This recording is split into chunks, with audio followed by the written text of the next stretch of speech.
Aujourd'hui, donc 11 novembre 2018, nous célébrons le 100e anniversaire de l'armistice. Vous le savez bien sûr, ne serait-ce que par les difficultés d'accès que vous avez dû affronter pour venir ce matin.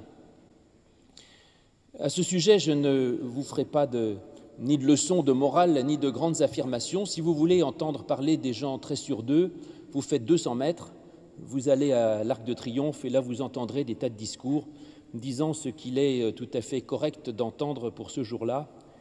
Mais je voudrais, en ce qui me concerne aujourd'hui, non pas vous faire des affirmations, mais plutôt vous proposer les questions qui me viennent à l'esprit à partir de la mémoire de cet événement.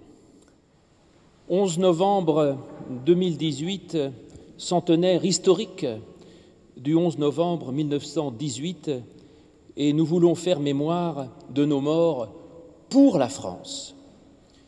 Je vous l'ai dit, ça me pose quelques questions. Les monuments aux morts qui sont dans tous nos villages mettent le nom d'un certain nombre de personnes qui sont mortes pendant la guerre. Ce n'étaient pas forcément tous des héros. Il y en a, on ne leur a rien demandé, on les a envoyés là de force, ils sont arrivés dans une tranchée, ils ont su une bombe, ils sont morts. Mais ils sont morts. Et il y en a d'autres, des vrais héros, qui ne sont pas morts pendant la guerre, mais qui sont sortis blessés, mutilés. Et alors leurs noms sont sur aucun monument aux morts, ceux-là on s'en fiche. Donc les monuments aux morts ne sont pas la liste des héros. Et puis ceux qui ont été des héros, de toute façon, aujourd'hui, ils sont morts quand même. C'est une première question, mais je vous ai dit, je ferai l'élément perturbateur dans toutes ces jolies festivités. Je vous pose les questions, vous y répondrez à votre manière et ce sera très bien. Je vous dis, moi j'ai plus de questions que de réponses.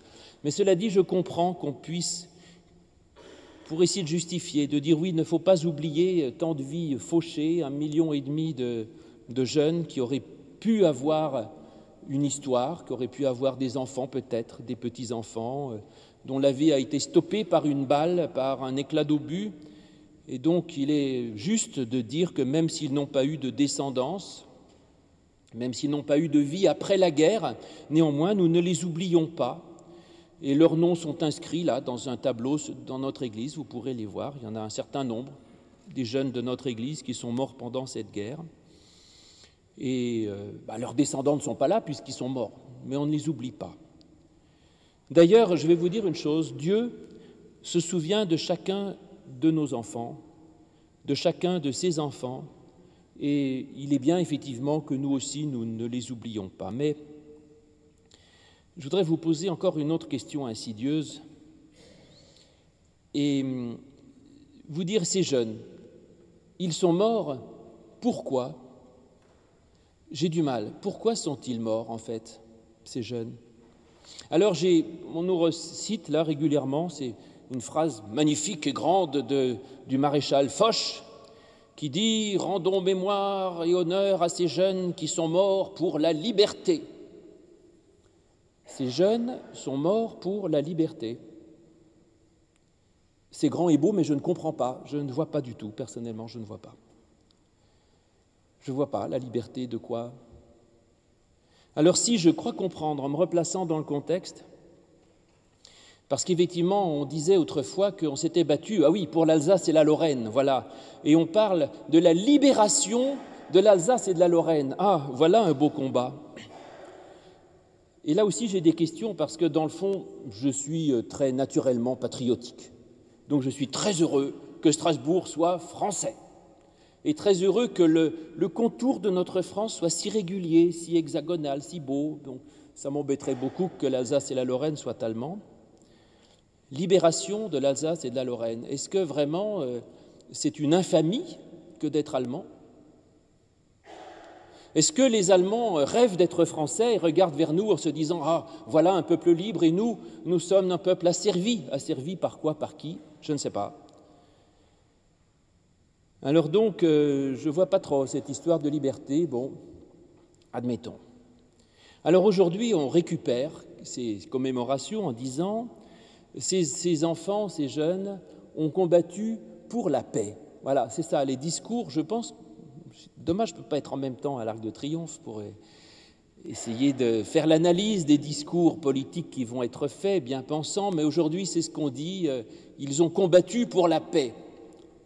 Bon, si on voulait la paix, il n'y avait qu'à pas combattre, c'était plus vite fait, ça évitait 4 millions de morts. Enfin bon, ils ont combattu pour la paix. Et ensuite, est-ce vrai? La guerre de 14 a-t-elle apporté la paix? Vous le savez, non. La guerre de 14 n'a pas apporté la paix, et cet armistice calamiteux que nous fêtons aujourd'hui dans la forêt de Compiègne, avec les accords de Versailles, calamiteux aussi, n'ont amené qu'une boucherie encore plus grande quelques années après. Et donc, on peut se poser des questions de savoir est-ce que vraiment cette fin de guerre a été si formidable que ça et si bien gérée. Je pense que la guerre de 40 a été mieux gérée parce qu'au lieu d'écraser son ennemi du talon, on a travaillé pour les amitiés franco-allemandes et c'est ça qui empêche la paix, c'est pas d'écraser un ennemi en disant « je l'ai vaincu et maintenant c'est une paix que j'impose à mon ennemi ». Alors on dit « ces jeunes sont morts pour la France ». Oui, ils sont morts pour la France, c'est vrai, je vous l'ai dit, c'est bien, mais quand on me dit ça, je n'aime pas cette expression. J'imagine la France comme une sorte de grande ogresse qui demande le sang de ses enfants. Alors, en 14, elle demande 1,5 million de jeunes, elle en a pas assez. Pour la France encore, on va en mettre encore 2 millions de plus tard et d'autres. Bon, je comprends, et du coup, quand j'entends ça, je comprends ceux qui critiquent les nationalismes. Et si c'est à ça, à la guerre de 14, que mène l'amour de son pays, j'ai des doutes.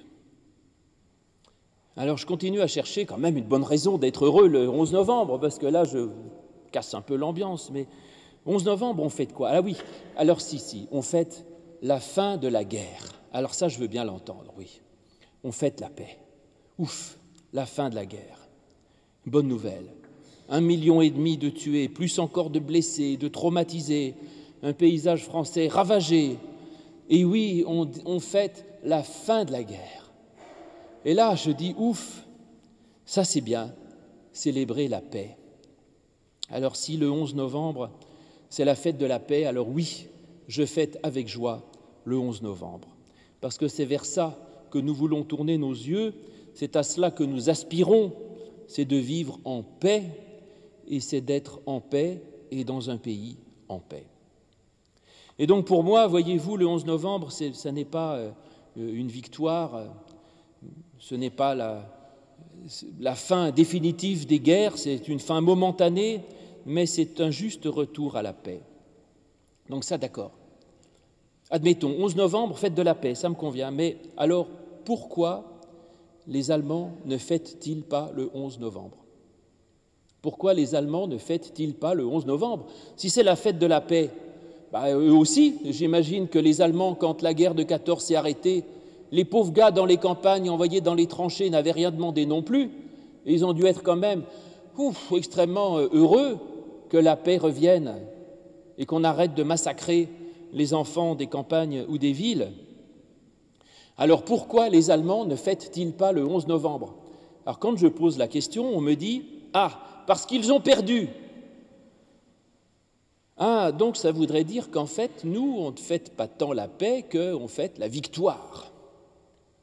Mais victoire sur qui? Sur les Allemands? La victoire sur les méchants, c'est ça. C'est les bons qui gagnent sur les méchants, chic. Le bien, victoire du bien sur le mal. Ça ne me convainc pas, vous non plus, bien sûr. Les Allemands n'étaient pas plus méchants que nous. Et les soldats allemands dans les tranchées, c'était les mêmes pauvres gars que les nôtres. Et ils sont morts aussi. Donc ce n'est pas la victoire, je dirais, sur les méchants Allemands. Non, ça je ne crois pas. Et du coup, je me dis, mais dans le fond, mais je suis trop jeune sans doute, je me dis, mais dans le fond, en 14, on s'est battu pourquoi? Bon, en 40, je comprends, il fallait lutter contre le nazisme, ça c'est une bonne cause. Mais en 14, on s'est battu contre quoi et pourquoi? Pour quelles raisons? Mais je ne trouve pas. Je ne trouve pas, je ne sais pas. Peut-être que vous avez, oui, pour libérer l'Alsace et la Lorraine, d'accord. On a eu 1,5 million de morts pour 1,5 million d'habitants en Alsace-Lorraine. Bon, ça veut dire que pour chaque Alsacien libéré du joug de l'Allemagne, on a tué un autre petit Français ailleurs. Très bien. Non, ça ne va pas. Et en fait, j'aimerais que ce 11 novembre, effectivement, soit simplement la fête de la paix. Les Allemands fêtent un peu plus tard la paix en général, je ne sais pas, le 20-25 novembre, je crois. Et ça, c'est une bonne idée. Je trouve qu'on devrait simplement, que ce soit la fin de telle guerre, la guerre de 14, la guerre de 40, la guerre de 70, la guerre de 100 ans, la guerre de 30 ans, on pourrait simplement faire un jour qui soit la fête de la paix et de la fin des guerres en général et se dire, écoutez, les guerres sont des abominations et nous voulons nous réjouir chaque fois qu'on revient vers la paix. Et ça, que tous les peuples, toutes les nations ensemble se rassemblent pour dire c'est la fête de la paix, mais pas le 11 novembre, c'est pas élégant. Enfin bon, bref, je ne sais rien. Et donc, tout ça pour vous dire que je ne sais pas pourquoi on se battait en 14. Je ne sais plus, il y a un archiduc qui a été assassiné, un truc comme ça, oui, ou je ne sais plus, on me l'a appris, mais j'ai oublié. J'en sais rien. Je crois que personne ne le sait, en fait. Et que du coup, ce que je crois, c'est que cette guerre de 14 n'avait simplement aucun sens. Elle n'est que l'expression de la violence inhérente de l'humanité. Et on a dit, plus jamais ça, la der des der. Et puis, paf, 20 ans après, on remet ça, toujours plus de guerre, toujours plus de batailles, plus de violence. Et on nous dit maintenant en France, maintenant on a éliminé les guerres, il n'y aura plus de guerre, et puis tout à coup il y a des attentats, des meurtres, des crimes, et on s'imagine que Daesh est à nos portes et va nous faire la guerre, 3e guerre mondiale. Écoutez, je crois que, je ne sais pas s'il y a des causes à tout ça, si ce n'est que l'humanité est fondamentalement violente. Et toutes ces guerres ne sont que l'expression de la violence inhérente à l'espèce humaine. Depuis des milliers d'années, il y a toujours eu des guerres. Et on recommence, et on refait encore des guerres, des batailles, des violences et des souffrances. Et ce 11 novembre, vous dirais-je, me fait juste pleurer sur l'humanité. Je me dis, à quoi bon tout ça? Qu'est-ce que c'est que cette histoire? Comment cette humanité qui, à la fin du XIXe siècle, se croyait toute puissante, les lumières, la science, le progrès, et tout ce qu'ils arrivent à faire avec leur progrès, leur science, leur connaissance, c'est à se taper dessus comme des andouilles dans des tranchées pour tuer 3 ou 4 millions de jeunes qui n'avaient rien demandé. Si c'est à ça que mène la civilisation, ça me décourage un peu sur la civilisation humaine. Et je pense effectivement que c'est ça, c'est le lot de l'humanité. La violence appartient à l'humanité. Et c'est vrai partout, depuis toujours. La Bible nous l'enseigne.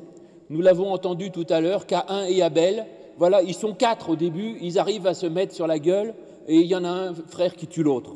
Bon, c'est le début de l'humanité, ça. Bon, c'est réussi. Mais en fait, on n'a jamais fait mieux. Et on continue. Et si... Alors, vous dites, oui, mais vous n'avez pas tué aucun Allemand en 14, mais on n'arrête pas de se battre contre son collègue, contre son conjoint, contre ses enfants, contre... La violence fait partie de l'humanité. Et ça, c'est une réflexion. Vous savez que la guerre de 14 a bouleversé la théologie et a enlevé chez les théologiens la foi dans l'homme. Avant la guerre de 14, on croyait dans le progrès, dans la science. Et après, on a compris que l'homme, finalement, n'était à peu près que bon à rien. Voilà.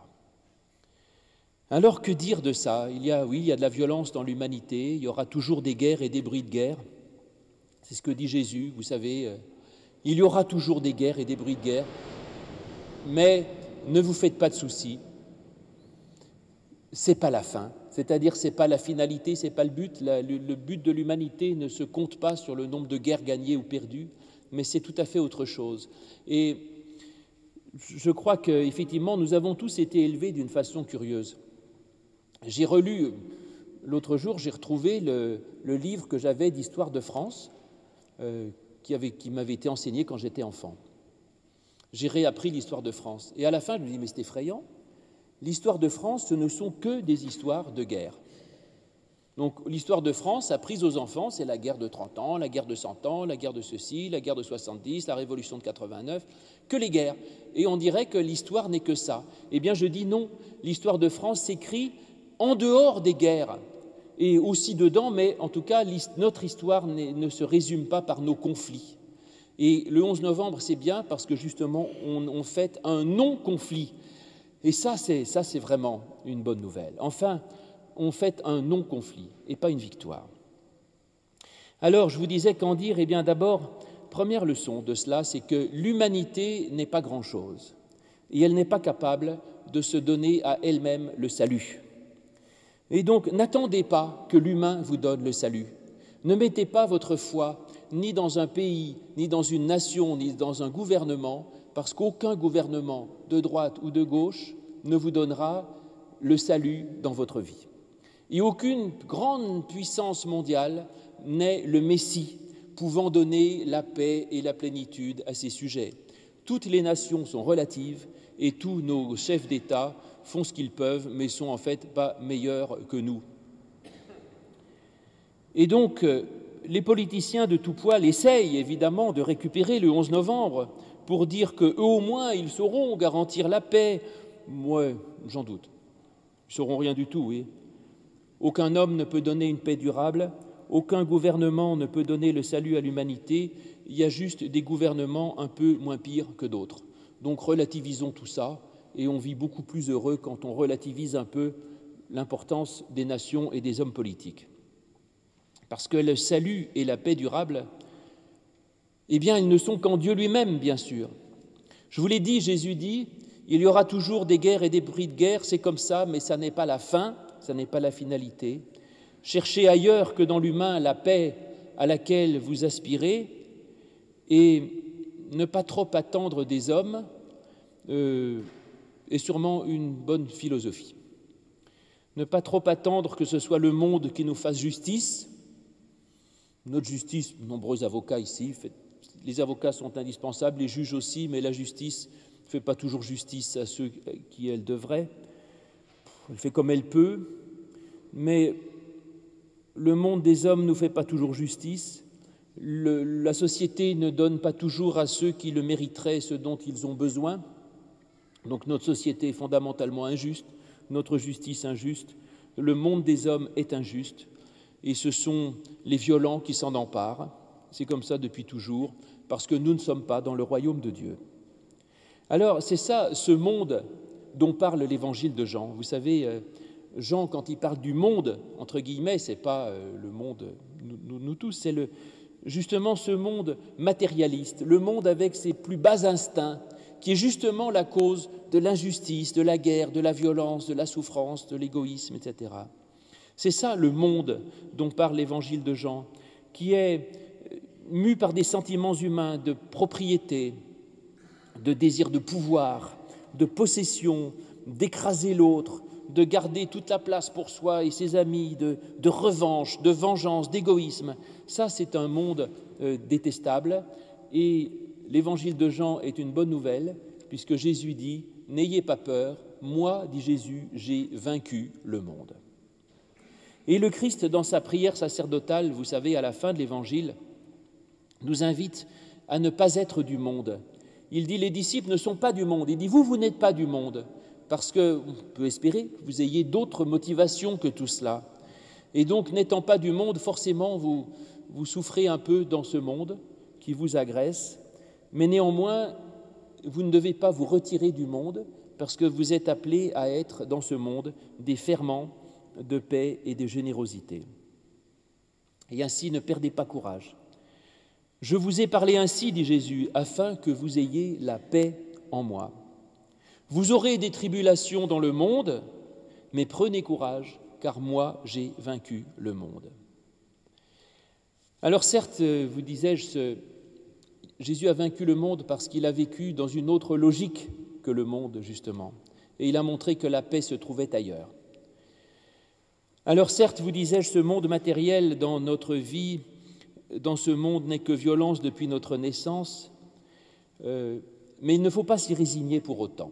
Alors oui, une bonne idée de chercher en Dieu plutôt qu'en l'homme son équilibre, sa paix et sa vie, mais on peut aussi essayer, effectivement, d'amener un peu de paix sur terre, un peu de royaume de Dieu, y mettre un peu plus de justice, un peu plus de paix, de douceur, quelles que soient les violences. Et on a effectivement de nombreux témoignages, même des poilus dans les tranchées ou pendant les guerres, qui ont su apporter un peu d'humanité dans ce monde de violence.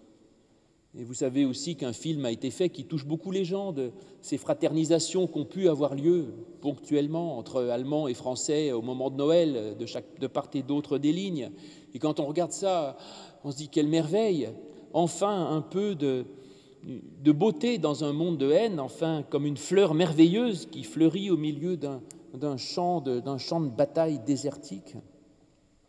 Eh bien oui, on peut essayer d'être dans un champ de bataille, justement une fleur qui fleurit, quelque chose qui apporte aux autres, comme une goutte d'eau sur la langue de celui qui meurt de soif. C'est essentiel, si ce n'est pour soi, au moins pour les autres, parce que les autres aussi sont dans ce monde de violence, et eux n'ont rien demandé non plus.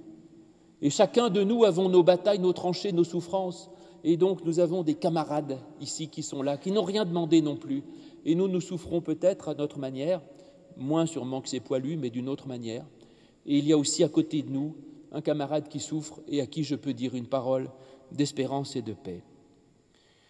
Mais que faire avec toute cette violence de l'humanité ? Eh bien, je dirais la supporter. Patience. Et de ce côté-là, peut-être que même l'exemple des poilus peut nous y aider. Quand nous nous plaignons de nos misères, on dit oui, finalement, eux, il y a eu beaucoup plus malheureux que nous. Il y a eu beaucoup plus plein de souffrances, de terreur, d'horreur que nous-mêmes. Donc, nos petits problèmes, finalement, ne sont pas si grands que ça. Est-ce que ça nous aide à relativiser notre malheur ? Peut-être. Donc voilà, frères et sœurs, supportez patiemment vos difficultés. Patience. Portez votre croix, comme le Christ a supporté la passion. C'est pas très drôle non plus, la passion, j'imagine. Le supporter patiemment, la porter sa croix. Et sachez juste que ce chemin, si difficile soit-il ou avec tant de souffrance qu'il soit, ce chemin peut justement être un chemin de croix. Non pas qui se définisse par la souffrance, mais le chemin de la croix mène à la croix, et la croix mène à la vie par la résurrection. Le Christ qui justement accepte la souffrance de la passion parce qu'il donne sa vie. Et c'est ça le sens peut-être de toute notre vie, c'est que par-delà ce que nous vivons, d'être capable de donner notre vie. Et dès qu'on donne notre vie, eh bien on fait un acte formidable.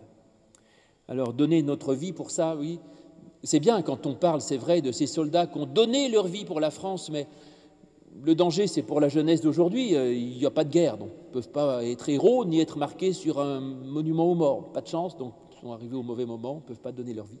Mais si, bien sûr, qu'on peut tous les jours donner sa vie, pas forcément mourir d'un éclat d'obus, mais donner sa vie, donner un peu de sa vie, donner de son temps, de son énergie, de sa disponibilité, de son bien, donner, je donne de ma vie. Et quand on donne de sa vie, comme le Christ a donné de sa vie, le chemin de croix ne devient qu'une porte vers l'espérance, vers la lumière, vers l'éternité et vers la vie. Et puis, vous le savez, dans ce chemin de croix, vous n'êtes pas seul, justement, parce qu'il y a un Seigneur qui vous a précédé là-dedans.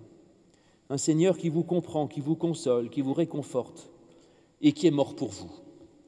Et qui vous donne la clé, la recette, le secret, le vrai secret de la paix, de la joie et du salut, qui est justement de vivre et de mourir pour les autres et non pour soi.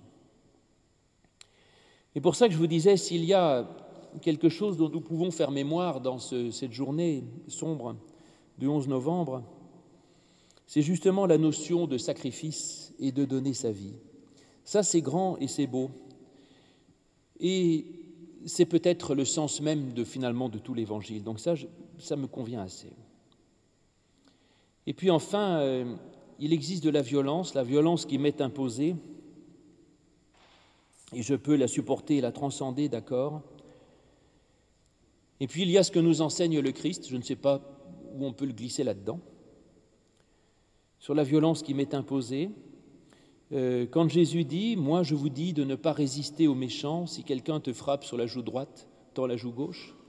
Donc est-ce que parfois je ne suis pas moi-même en mesure d'être capable d'être autant que je le peux, de déjouer la violence, d'empêcher la violence, de casser l'engrenage d'une violence qui ne fait qu'augmenter. Et une fois de plus, il n'y a pas que les grandes guerres, il y a toutes les petites guerres dans lesquelles nous sommes engagés. Et puis enfin, je terminerai à propos de cette idée de la violence à laquelle nous ne pouvons pas échapper, de dire il y a celle que je subis, et de dire simplement faites attention ou faisons attention à la violence dont je peux être moi-même à l'origine. Alors je vous dirais, je suis peut-être mal placé parce que ma prédication particulièrement provocatrice risque de dégager des violences à mon égard de votre part, mais tant pis. Mais en tout cas, faisons attention à la violence dont je peux être moi-même, je peux devenir moi-même violent. J'essaye de ne pas l'être. Et ça, c'est grave. Et c'est pour ça que je vous ai lu l'histoire de Caïn. Caïn qui justement est irrité, le visage abattu, et Dieu lui dit « Pourquoi es-tu irrité ? Si tu agis bien, tu relèveras la tête, mais si tu n'agis pas bien, le péché est tapi à ta porte, et ses désirs se portent vers toi, mais toi domine sur lui. » Donc oui, soyons non violents, dirais-je, et si nous avons des désirs de violence, eh bien, dominons sur eux. Parce que là, le péché est tapi à la porte. Eh bien oui, notre Dieu, contrairement au monde, est un Dieu de paix. Notre monde est un monde de guerre et de violence. Notre Dieu est un Dieu de paix. Et la valeur au-dessus de toute valeur, c'est la paix. C'est peut-être la seule valeur. Alors, plus que l'amour, me direz-vous ? Eh bien, je ne sais pas. Non, la plus grande valeur, c'est l'amour, mais l'amour sans paix n'est pas de l'amour. Et inversement, je dirais, la paix sans amour n'est pas de la paix non plus.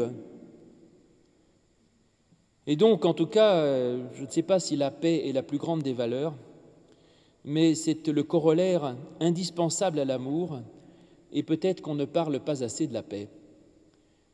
Est-ce que j'ai plus besoin de paix que d'être aimé ? Je ne sais pas, peut-être.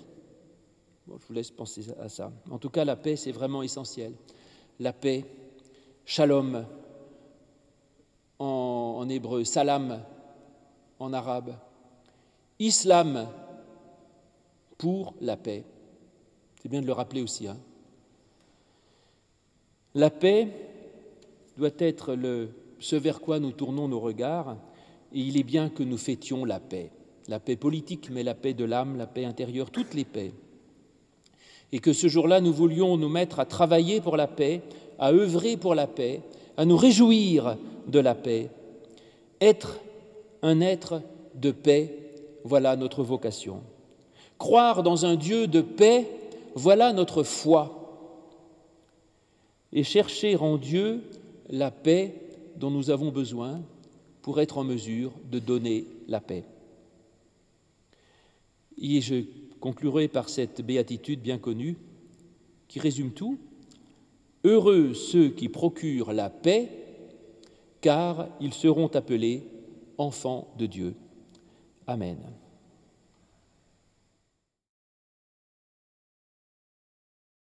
Je vous lirai quelques passages, tout d'abord dans le livre de la Genèse, au chapitre 4, les versets 1 à 8.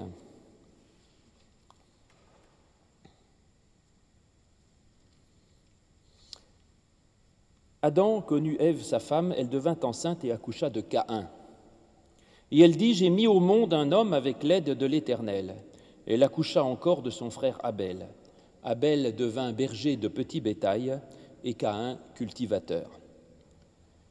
Au bout d'un certain temps, Caïn apporta les fruits du sol comme offrande à l'Éternel. Abel, lui aussi, apporta les premiers-nés de son petit bétail avec leur graisse. Mais l'Éternel porta un regard favorable sur Caïn et son offrande, mais il ne porta pas un regard favorable sur il porta un regard favorable sur Abel, mais il ne porta pas un regard favorable sur Caïn, ni sur son offrande. Caïn fut très irrité, et son visage fut abattu. Et l'Éternel dit à Caïn, « Pourquoi es-tu irrité? Pourquoi ton visage est-il abattu? Si tu agis bien, tu relèveras la tête, mais si tu n'agis pas bien, le péché est tapi à ta porte, et ses désirs se porteront vers toi. Mais toi, domine sur lui. » Ensuite, je vous lirai dans le livre des psaumes deux des magnifiques psaumes des montées, la fin du psaume 120 et le psaume 122. Malheur à moi, je dois vivre en exil et camper dans un désert. Trop longtemps j'ai vécu parmi tous ces gens qui haïssent la paix. Mais moi je ne veux que la paix, mais quand je parle, ils cherchent la guerre. Et puis le psaume 122, pour monter. Quelle joie quand on m'a dit, nous irons à la maison de l'Éternel.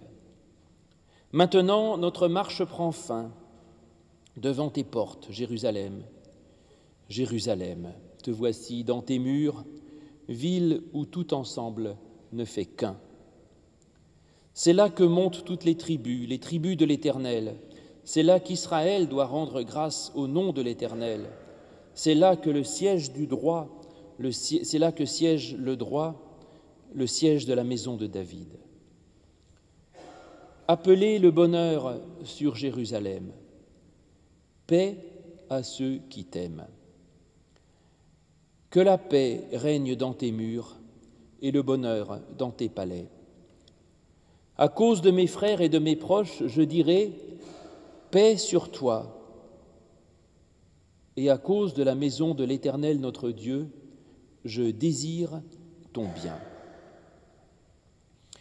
Oui, Éternel, ta parole est vérité, sanctifie-nous par ta vérité. Chantons la gloire de Dieu, si vous le voulez bien, avec le cantique « Grand Dieu, nous te bénissons ». Alors, attendez, je trouve le numéro, je vais vous dire. « Grand Dieu, nous te bénissons », c'est le numéro 41-26. 41-26, donc dont nous chantons les 3 premières strophes. C'est un Te Deum, à toi Dieu est la gloire. 41-26, page 596. 3 strophes.